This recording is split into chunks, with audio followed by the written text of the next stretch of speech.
Hey guys, it's Marshall Ting with your Superior Ag Insurance Ringside Report for this past week of July 19th through the 25th. So, another great week here across your auction barns and markets. A little bit lighter of a run. 9,708 head of cattle marketed statewide. Now, if you compare that to this time last week, you're back about 3,000 head. But we've still got a whole lot going on in the world around us, a whole lot going on in this cattle market, guys. You've seen a whole lot of volatility in your board.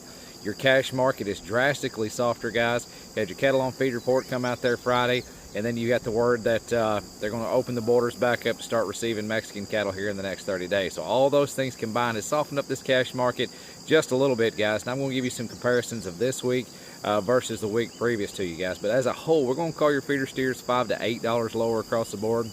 Those feeder heifers $4 to $6 lower. Because your yearlings pretty much steady with a light comparison. Not too many 8-weights traded this past week, but we'll talk about that here in a second. Now let's talk about what these things are worth. So your top selling 3-weight steer in the state of Kentucky this past week, $565.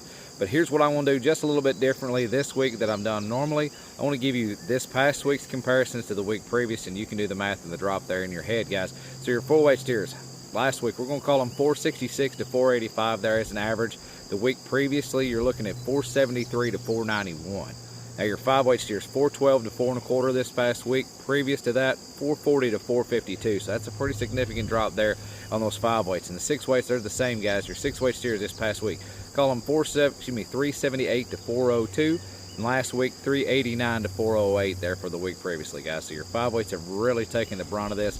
Your 4s and your 6s a little bit softer, but the 5-weights have really taken a pretty good hit there. Now, let's talk about your yearling loads now. Here's one, a little bit of an outlier, guys, but you got 59 head of blacks and reds and Charolais cross steers, 821 on the average at 318.25. Now, I haven't seen these cattle in person, but they did say they were just a titch fleshy.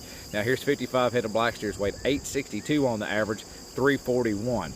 And then 55 head of black steers, 874 at 352. And close off on your heavies. Here's 43 head of black steers, weighed 879 at 330. So as you can see, these yearlings have taken just a little bit of a hit as well, guys, and it's just kind of trickling down the line. Now let's compare that to your CME feeder cattle index. Monday the 20th, 356.22. Tuesday the 21st, 353.12. Wednesday the 22nd, 350.72. Thursday the 23rd, 349.65, and we closed off Friday there pretty soft, the 24th at 347.37. So that's what's going on in your cash market, guys. That's what's going on in your CME feeder cattle index. If you're interested in investing in the LRP policy, there really is no better time than right now, guys. Protect yourselves. If you got any questions about that, feel free to reach out to the guys. Call Ian Thomas at 859-613-2453. And don't forget about Cole Clark. He's at 859-865-2980. Or check him out on the web, www.superioragins.com. As always, guys,